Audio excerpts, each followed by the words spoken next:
So this would be lecture 10 of this series, Governance and Public Policy. So this lecture is about the concept of statehood in Islam या public administration को Islamic perspective या नज़रिए से हमने देखना है कि what does Islam says about public administration या स्टेटहुड। जो हम पहले पिछले 9 लेक्चर्स में पढ़ते आए हैं उनमें वेस्टर्न आइडियाज़ को लेते आए हैं। सो अब हम आगे के एक दो लेक्चर्स इस्लामिक पर्सपेक्टिव से इन चीज़ों को देखेंगे। What does Islam says and what does Islam thinks about this thing, right. Islam में क्या चीज़ परमिटेड है या कैसे चीज़ें चलती आई। सबसे पहले बात की जाए इस्लाम के अंदर, तो इस्लामिक जो आइडिया अबाउट द स्टेटहुड है वो ये नहीं कहता कि जस्ट लॉ एंड ऑर्डर की मेंटेनेंस है, बट इट सेज कि there should be an effective and efficient system. ठीक है, इफेक्टिव हो, असर असर रखने वाला, और एफिशिएंट हो, रैपिड हो, राइट। और अगेन जो इस्लाम का निज़ाम है वो सर्विस ओरिएंटेड है। सर्विस ओरिएंटेड से मतलब कि लोगों को सर्विस प्रोवाइड करना, because it talks about general welfare. रियासत मदीना की जो हम बात करते हैं जिसमें पब्लिक वेलफेयर होना चाहिए और पब्लिक गुड होना चाहिए, उसके ऊपर सबसे ज़्यादा फोकस होता है। Besides this ethical and spiritual atmosphere, right, जहाँ पे लोग अपनी ज़िंदगी अच्छी जी सकें विदाउट एनी हिंड्रेंस या मुश्किलात के, राइट। सो इस्लाम एक आइडिया देता है आपको वेलफेयर स्टेट का, जिसमें आपकी सोसाइटी की डेवलपमेंट हो, both in deeds and words, मतलब लफ्ज़ों में भी और अमल में भी, राइट। सो इस तरीके से वो एक आपको आइडिया देता है वेलफेयर स्टेट का। फिर बात की जाए करेक्टरिस्टिक की of the Islamic administration, we see, कि इस्लामिक एडमिनिस्ट्रेशन में सबसे पहला characteristic is simplicity and ease. सादगी और पाकीज़गी, हर चीज़ सिंप्लिसिटी के थ्रू की जाती है। ठीक है, जितने भी आपके एडमिनिस्ट्रेटिव अफेयर्स हैं वो कंडक्ट किए जाते हैं बाय सिंप्लिसिटी एंड ईज। कोई भी ऑफिस या ऑफिशियल वो इस तरीके से रहा है कि मॉस्क या मस्जिद सेंटर रही है आपके ऑल रिलीजियस अफेयर के या सोशल पॉलिटिकल या एडमिनिस्ट्रेटिव एक्टिविटीज़ के, कि मस्जिद से वो सारी चीज़ें रन की जाती थी। ठीक है, और कोई भी पब्लिक ऑफिशियल एक कैरियर ऑफिसर या पेड एम्प्लॉय की तरह काम नहीं करता रहता था, बट वो एक बड़ी सादगी से करता रहता था और एक मस्जिद के अंदर ही सादगी से रहते थे। इवन प्रॉफिट और द कैलिफ्स नमाज भी पढ़ाते थे, खुतबा भी देते थे, लोगों से मिलते थे, सिफारतकारों से मिलते थे, और अपने जो भी कंपेनियंस या साथी थे या साहबी थे उनके साथ डिस्कस करते थे जो भी अफेयर्स ऑफ द कम्युनिटी या इस्लामिक स्टेट के जो भी इश्यूज होते थे। फिर वहीं से बैठ के जो भी किंग्स थे उन्हें लेटर्स लिखे जाते थे, एम्पायर्स को लेटर लिखे जाते थे, या हेड ऑफ स्टेट्स को लेटर या डिप्लोमेसी कंडक्ट की जाती थी। Second characteristic is easily assimilated foreign institution. जो भी टेरिटरी या एरिया उनके अंडर आता था तो वो कहते थे आप अपना गवर्नमेंट का स्टाइल अडॉप्ट कर सकते हो। What you have to do is आपने सिर्फ मुस्लिम कंट्रोल के अंदर रहना है, टेरिटरीज मुस्लिम कंट्रोल के अंडर रहेंगी, और उसमें सिर्फ इस्लामिक स्पिरिट इन्फ्यूज किया जाएगा या इस्लामिक नज़रिए पे चलेंगी, बाकी वो अपना तरीकाकार अपना सकती हैं। उनके ऊपर कोई कोर्सिव या कोई ऐसा तरीका नहीं होता था कि उन्हें तंग किया जाए या परेशान किया जाए। जो आपके ह्यूमन बींग्स थे जिन्हें स्लेवरी या गुलामी की तरफ लेके गया, उन्हें भी एक आज़ादी का लेजिटिमेट ह्यूमन स्टेटस दिया गया कि वो आज़ादी से अपने खुद मुख्तारी से रह सकते हैं, क्योंकि स्लेवरी या गुलामी ये खुद एक इंस्टीट्यूशन बन चुका था, राइट। फिर रिलीजियस एंड मॉरल स्पिरिट की बात करें तो इस्लाम के अंदर आपका रिलीजियस या मॉरल स्पिरिट इस तरीके से चलता है कि आपको फेयर ऑफ अल्लाह, जिसे खौफ खुदा कहा जाता है, उसके थ्रू आप पूरा एनवायरनमेंट बनाते हैं। इससे कि if a person is watching you तो वो जब तक देखेगा, बट खुदा आपको हर जगह देखता है, तो you should be responsible and बड़ा ख्याल एहतियात से आप सब काम करते हो कि अल्लाह या खुदा आपको हर जगह देखता है। तो वो आपका जो पॉलिटिकल एटमॉस्फेयर होता है वो हर मुस्लिम इस खौफ खुदा के थ्रू अपनी जिम्मेदारी समझता है कि Allah is watching everywhere, right.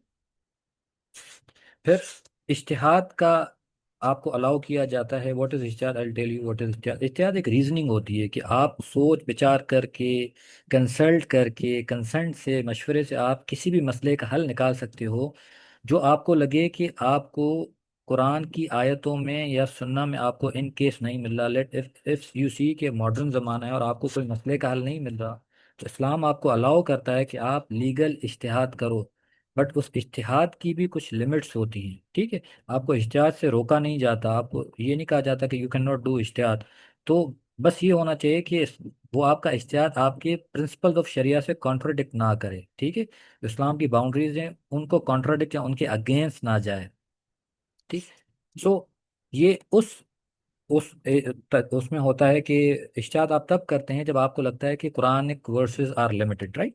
क्योंकि वो आप मॉडर्न ज़माना आ गया है, कुछ चीज़ों का सवाल के जवाब आपको अगर नहीं मिलता, कोई मसले का हल नहीं मिलता, तो यू कैन डू लीगल इज्तिहाद as well, right. So Islam आपको इस चीज़ में भी शर्मिंदगी महसूस नहीं करता कि इफ़ यू बोरो कहीं और सिस्टम से भी अगर आप कोई आइडिया थॉट बोरो करते हो या कोई टेक्निक बोरो करते हो, इस्लाम आपको उससे भी रोकता नहीं है। But this should be the principle के it should not contradict with the principle of शरीयत, ठीक। फिर administration according to Quran and सुन्ना या शरिया की बात की जाए, तो अगर हम सबसे पहले कुरान को देखते हैं, कुरान के अंदर ये लफ्ज़ लिखा हुआ है यदब्बरीन, जिसका मतलब है डायरेक्ट करना, कंडक्ट करना, मैनेज या रन करना, जो भी अफेयर्स हैं या जो भी सिस्टम है उन्हें, ठीक है। कुरान पाक इस चीज़ पर जोर देता है कि जो भी गवर्नमेंट की मशीनरी है वो जिम्मेदार है for the ultimate good of the community, community की भलाई के लिए उनकी जिम्मेदारी है जो आपकी मशीनरी है, राइट, जो स्टेट मशीनरी या जो भी निज़ाम आपका चल रहा है, ठीक। अगेन अगर हम करेक्टरिस्टिक की बात करें तो वो आपको ऐसा सिस्टम मांगती है जो कि इफेक्टिव भी हो और एफिशिएंट भी हो। Decide law and order, law and order का भी वो ख्याल रखा जाए। और ultimate goal is Islamic welfare state, जहाँ पे लोगों का भला होना चाहिए, जनरल पब्लिक वेलफेयर होना चाहिए, ठीक है। एक मॉरल एंड रिलीजियस क्लाइमेट के अंदर के आपको अपना जिम्मेदारी लगे, मॉरल और इखलाकी और दीनी जिम्मेदारी लगे कि you have to fairly do the affairs of the government.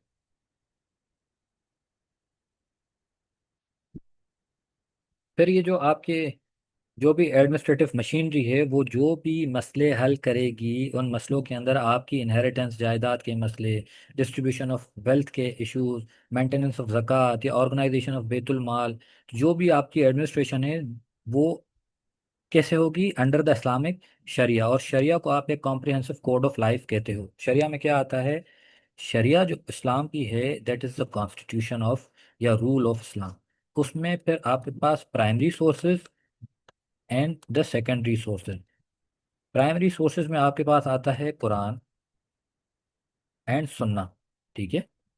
Secondary sources में आपके पास आता है सबसे पहले इज्तिहाद, देन आपके पास आता है क्यास, ठीक है।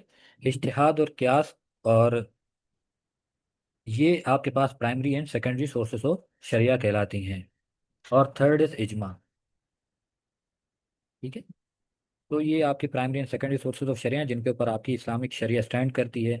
इज्तिहाद मैंने आपको बताया दैट इज, इज्तिहाद is to strive for something, कोई रिजल्ट आपको चाहिए उसके लिए आप एफर्ट्स करते हो, राइट। क्यास आप एनालॉगी ड्रा करते हो, बिट कंपैरिजन करते हो दो चीज़ों में और अपना मसले का हल निकालते हो। इजमा इज कंसेंसस, कंसेंसस बिल्ड करके किसी भी मसले का हल आप निकालते हो, राइट। देन कम्स द सुन्ना।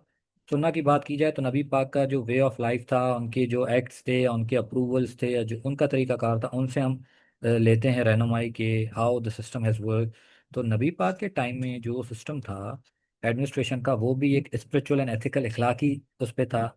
जो नबी पाक होली हॉली प्रॉफिट की जो आपको सबक उनसे मिले उन्हें ओबे करना सुन्ना के अंदर आता है।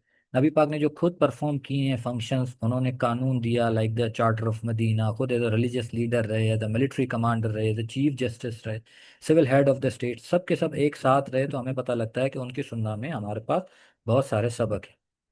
फिर उन्होंने सबसे पहला जो एडमिनिस्ट्रेटिव डिसीजन लिया था कि लोगों ने जब अबिसीनिया जो इथोपिया की तरफ मुस्लिम ने माइग्रेशन की थी, वो हबशा की तरफ जिसे कहते हैं माइग्रेशन की थी, या मदीना की तरफ माइग्रेशन, उन्हें ऑर्गेनाइज करना was the administrative decision he made, जो कि एक बहुत बड़े लेवल पे था, ठीक है।